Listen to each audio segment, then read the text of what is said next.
My name is Marilyn Cole, and 3 nights ago, something happened in my backyard that changed everything I thought I understood about my own family. My son-in-law had told me my dog was dead. He stood on my porch with a bandaged hand and an urn, insisting that Ranger had attacked him and the vet had been forced to put him down for my safety. I was grieving my husband and running on the thinnest threads of strength, so I believed him. I thought I had lost the last gift Arthur ever gave me. But at 2 in the morning, while I stood in my kitchen holding Ranger's empty water bowl, I heard something outside. A steady, scraping sound, sharp and unrelenting, like claws tearing through packed earth. At first, I tried to dismiss it. Maybe it was a raccoon or a fox, or just my tired mind inventing things. But the noise didn't fade. It grew more frantic, more urgent. I walked to the back door and looked out toward the memorial pardon I had built for Arthur. Beneath the muted glow of the security light, something large moved in the far corner. A dark shape hunched low, throwing dirt behind it with desperate force. My heart pounded so hard it echoed in my ears. As I stepped onto the patio, when the figure lifted its head, everything inside me froze. It was Ranger. His fur was matted with dirt, his body thinner, his gait uneven. But he was alive. The very dog Logan claimed had been euthanized only hours earlier was now standing in my backyard, digging like his life depended on it. Ranger looked at me, just for a moment.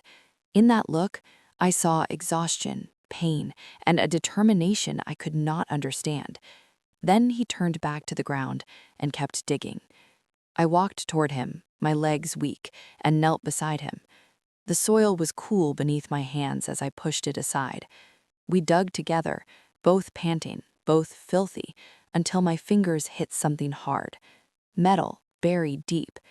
Ranger stopped and sat down beside me, breathing heavily, waiting. I cleared away the last of the dirt, pulled out the metal box, and felt its weight settle into my hands.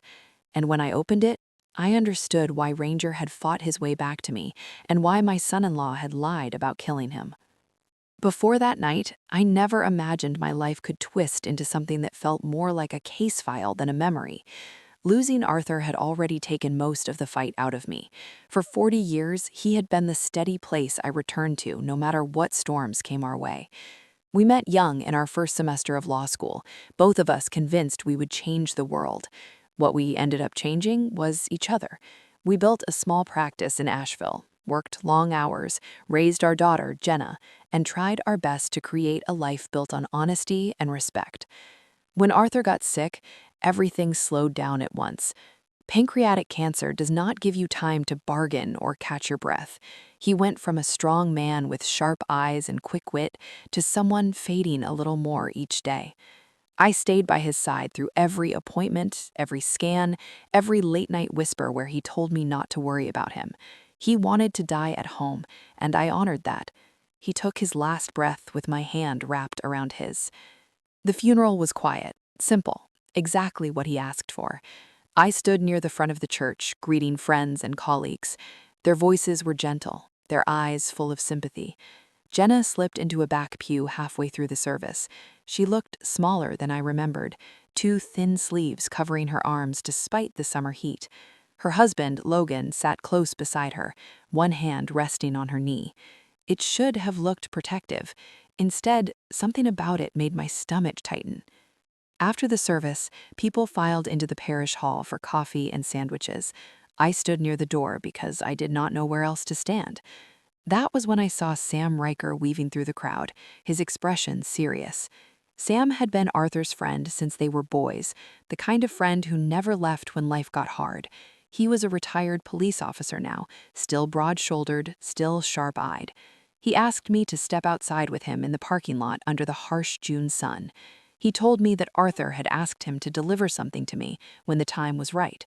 I didn't understand until he opened the back door of his truck. A huge German shepherd sat there, watching us with steady, intelligent eyes. "This is Ranger," Sam said. "Arthur wanted you to have him." I stared at the dog, then at Sam, confused. Arthur had never mentioned wanting a dog. But Sam explained that Arthur had been very specific. Ranger was trained, gentle, loyal, a companion, a protector. I was too tired to argue, too hollowed out by grief to ask why. So Ranger came home with me. And for weeks, I believed he was simply a parting gift from the man I loved, a reminder that I wasn't entirely alone. I didn't know then that Arthur had chosen Ranger for a reason he never had time to explain. In the first few weeks after Arthur's funeral, life moved in slow, uneven steps.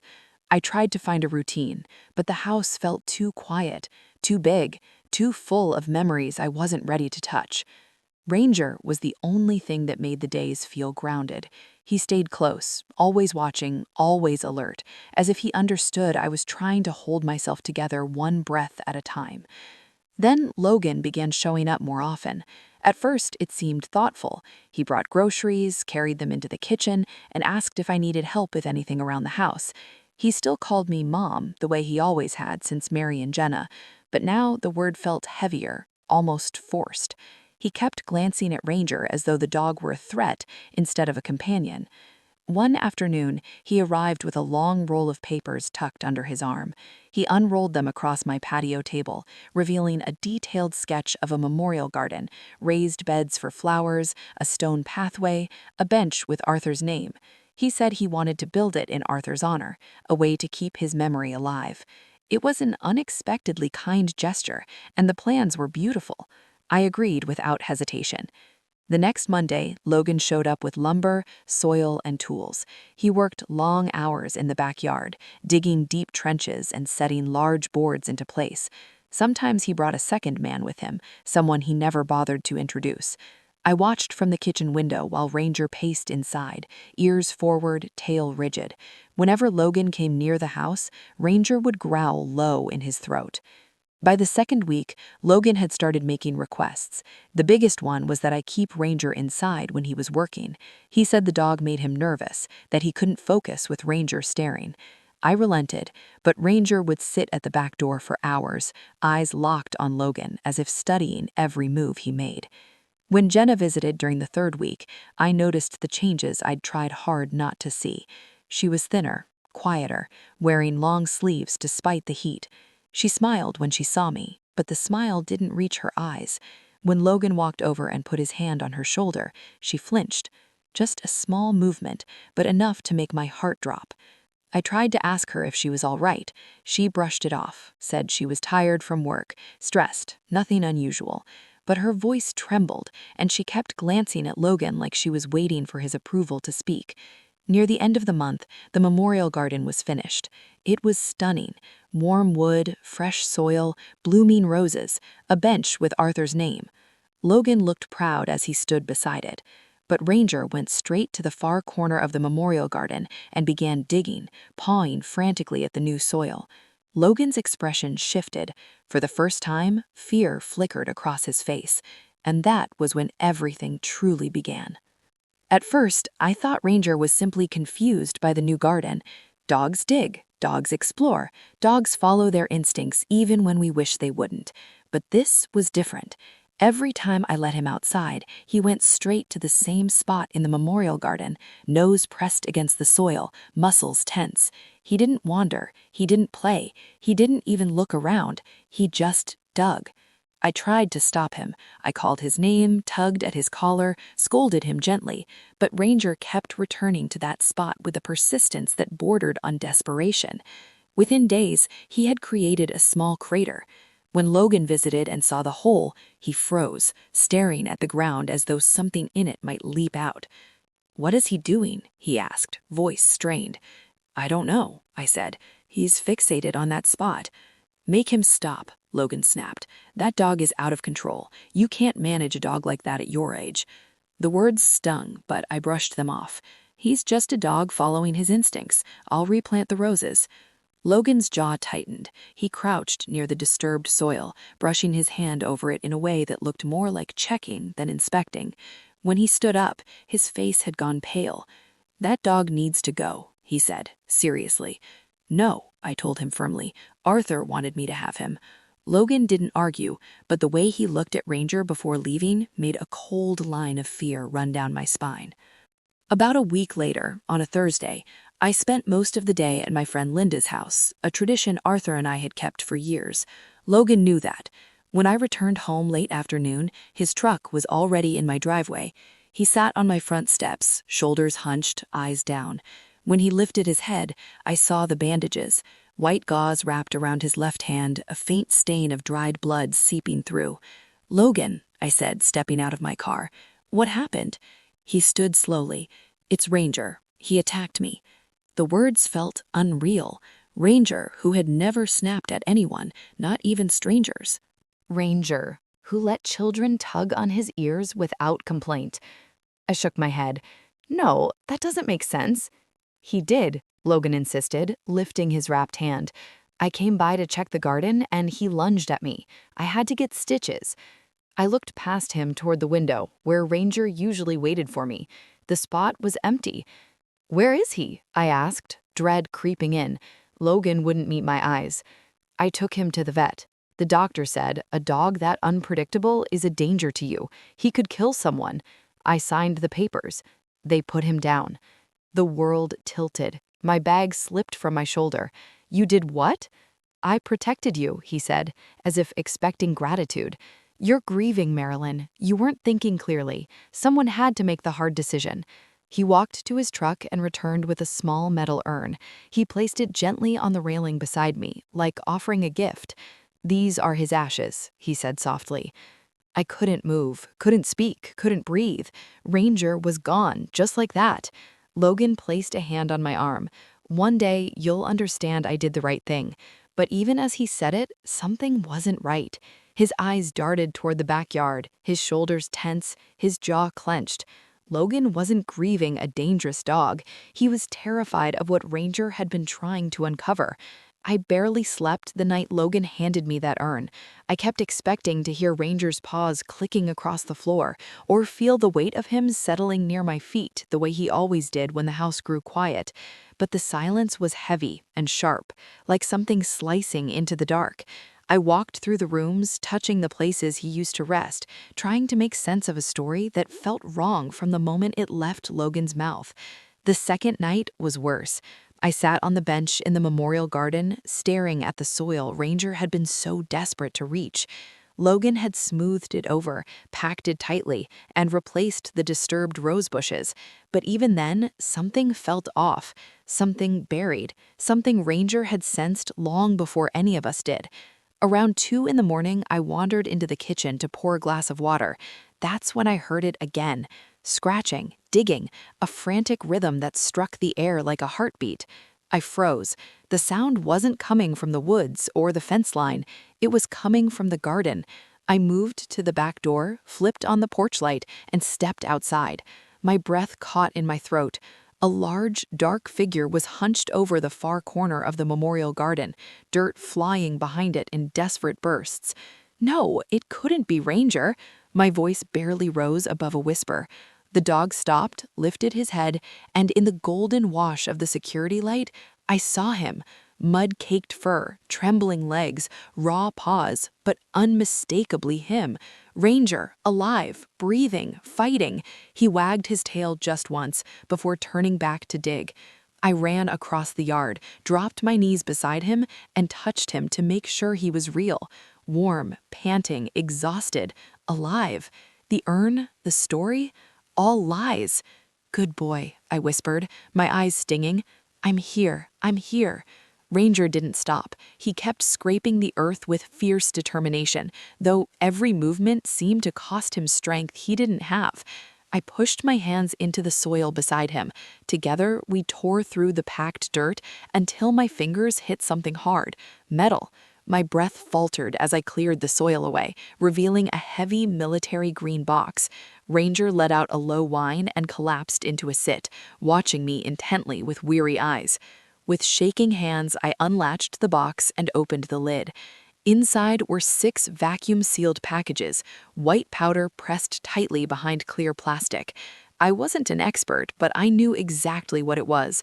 Drugs. A lot of them. My world snapped into focus. The deep trenches Logan dug, his sudden obsession with the garden, his fear every time Ranger went near the spot, his urgency to get rid of the dog, the lie about euthanasia. Logan hadn't been building a memorial for Arthur. He had been building a hiding place. Ranger leaned against my leg, too tired to stand. I put my arm around him and pulled out my phone with my free hand. There was only one person I could call. Sam answered on the fourth ring, his voice thick with sleep, until I spoke. "Sam," I whispered, "Ranger is alive and I found something. You need to come right now." Sam arrived in less than 15 minutes, still wearing sweatpants and an old t-shirt, his hair uncombed and his expression sharp with concern. The moment he saw Ranger, bloody paws, trembling legs, but very much alive, his face hardened in a way I hadn't seen since his days on the force. He knelt beside the dog, running gentle hands along his ribs and neck, inspecting the wounds. "He fought someone off," Sam murmured. "These aren't the injuries of a dog who attacked. These are the injuries of a dog who survived." I told him everything. Logan's story, the urn, the fear in his eyes every time Ranger dug in the garden, the box buried beneath Arthur's roses. Sam listened without interrupting, the lines around his mouth growing deeper with every detail. When I finished, he exhaled slowly. "Arthur suspected this," he said. "Marilyn, he came to me. He noticed things. Money, behavior changes, how Jenna never quite looked comfortable anymore. He didn't want to burden you while he was sick, so he asked me to keep an eye on Logan." My chest tightened. "And Ranger?" "Arthur asked me to find him," Sam said. "He wanted you protected. Ranger was a retired canine, narcotics detection trained to find exactly what he found tonight." I looked down at Ranger, his head resting against my knee. Even exhausted, his eyes still carried that steady determination. Arthur had prepared this. He knew, and Ranger had carried out his mission, even when it nearly cost him his life. Sam stood, rubbing a hand over his face. "We can't just hand in this box of drugs. Logan will claim he has no idea how it got here. Anyone could have buried it. We need him caught retrieving it. That's the only way charges stick." "So what do we do?" I asked. "We force him into a corner," he said. "Make him think the hiding spot is no longer safe. Make him desperate enough to come dig it up himself." A plan formed quickly. Dangerous, but clean, effective. Sam explained that I needed to invite Logan and Jenna to dinner the next evening, act normal, keep my voice steady, and then drop one small casual detail. I'd hired a landscaping crew to redesign the memorial garden. They would arrive Monday morning. They'd have to dig everything up to redo the drainage, but it'll be beautiful when it's done. Logan wouldn't have a choice. He would have to retrieve the drugs before the crew arrived, and they would be waiting. The thought made my stomach twist, but I nodded. "I can do it," I said. "I have to." Sam placed a hand on my shoulder. "Marilyn, you're not alone in this. Not tonight, not ever." Arthur made sure of that. Before leaving, Sam lifted Ranger carefully in his arms. "He needs a vet. I'll take him. He'll stay with me until this is over." I watched them disappear into the dark. The yard felt strangely empty without Ranger's steady presence, but also heavier with purpose. The next morning, I picked up the phone and called Jenna. "I'd like you and Logan to come to dinner tonight. There's something about the garden I want to discuss." A long silence, then Jenna's quiet voice. I'll check with Logan and call you back." 10 minutes later, my phone rang. "Mom," she said softly, "we'll be there at 6:30. The trap was set. They arrived exactly at 6:30. Through the living room window, I watched Logan's truck pull into my driveway, its headlights washing over the front porch before shutting off abruptly. Jenna stepped out first. She wore a light sweater despite the warm June evening. When I hugged her, she felt smaller than I remembered, fragile. She clung to me for half a second before pulling away, her eyes drifting nervously toward Logan. He followed behind her, casual on the surface, but his eyes scanned the house the moment he stepped inside. The living room, the kitchen, the back door, the yard beyond, all as if he were checking whether anything had shifted in his absence. "Dinner smells good," he said, but the smile never reached his eyes. I kept my voice steady. "I made chicken. Jenna always liked it." We sat at the dining table, 3 plates, 3 glasses, 3 people pretending everything was normal. Logan talked the most, filling the silence with stories about work. I nodded politely, waiting for the moment Sam had told me to watch for, when Logan relaxed just enough to let his guard down. Halfway through the meal, I set my fork down lightly. I wanted to tell you both something about the garden. His shoulders stiffened just enough to notice. What about it? I've decided to expand it, I said, forcing a warm, excited tone. Make it bigger, add new beds, maybe a fountain. Really do it right. He blinked once slowly. That's sudden. I already hired a landscaping crew, I continued. They're starting Monday morning. They'll have to dig everything up to redo the drainage, but it'll be beautiful when it's done. Jenna glanced between us, her face pale. Mom, why? Logan cut in sharply. That seems rushed. Maybe you should think about it. I've already paid the deposit, I said. It's done. He pushed back his chair so abruptly it startled Jenna. Excuse me, he muttered, leaving the table and walking down the hall toward the bathroom. I heard his footsteps, then the soft click of the door. Jenna leaned forward. Mom, why did you do that? He's upset. I looked into her eyes and saw fear. Not anger, not confusion, but something deep and familiar, something I had ignored for too long. Before I could answer, Logan reappeared. We should go, he said. I've got an early morning. He didn't look at me again, but as he walked out the front door, he paused on the porch and glanced toward the backyard, his jaw tight. The moment their truck disappeared down the road, I closed the door, exhaled shakily, and called Sam. He took the bait, I said. Good. Now we get ready. Logan came back 2 nights later. I sat in the dark of my bedroom, watching the yard through a narrow gap in the curtain. The police were already in position. Unmarked cars down the street. Officers tucked behind fences and hedges, waiting for movement. Sam texted me once around midnight. Stay inside. We're close. It was nearly 3 in the morning when a truck rolled slowly down the road with its lights off. Logan stepped out, dressed in black, a shovel slung over his shoulder and a large duffel bag in his hand. He moved quickly, cutting through the neighbor's yard, heading straight for the memorial garden. He dug like a man who knew the clock was running out. Within minutes, he hit the metal box. I watched him open it, check the packages, and load them into the bag. And the moment the zipper closed, the backyard exploded with floodlights. Police, drop the bag. Logan ran. He nearly cleared the back fence before a familiar shape streaked across the yard. Ranger, released on command, clamped onto Logan's arm with the precision of a trained canine. Officers swarmed him seconds later, shouting orders, pulling him down, cuffing him while he screamed threats. Neither I nor Jenna would ever forget. By sunrise, everything was over. Logan was in custody, the evidence was secure, and Ranger, alive, bandaged, exhausted, watched it all from Sam's side. That morning, I called Jenna. When she arrived, she broke down in my arms, finally free of a fear she carried alone for too long. Months passed. The garden healed, Jenna healed. Ranger grew older but stayed by my feet, always watching. And I learned something I'll never forget. Sometimes the people we trust most are the ones we must examine closest. And sometimes protection arrives in ways we could never have imagined. If my story resonated with you, feel free to share your thoughts in the comments. And don't forget to like and subscribe for more stories like this one.